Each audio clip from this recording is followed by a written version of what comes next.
जय हिंद मित्रांनो. काल सांगलीमध्ये एक दुर्दैवी घटना घडली. नेटच्या परीक्षेत कमी मार्क पडल्यामुळं तिच्या वडिलांनी त्या मुलीला एवढी मारहाण केली की तिला हॉस्पिटलमध्ये न्यावी लागली आणि हॉस्पिटलमध्ये नेताना परत दुसऱ्या हॉस्पिटलमध्ये शिफ्ट करताना तिचा मृत्यू झाला. आणि तो एक बाप मुख्याध्यापक होता एका शाळेचा.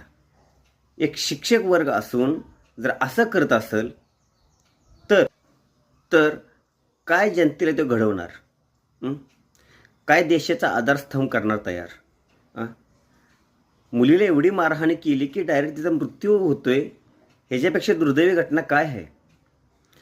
त्यासाठी एक मध्ये पिक्चर बी निघाला होता मराठीमध्ये, शिक्षणाचा आईचा गो. ह्याचा मतलब काय आहे, शिक्षणाबरोबर त्यांना बाकीचं बी ज्ञान द्या ना. मार्क कमी पडले म्हणून काय झालं, असं काय होणार आहे.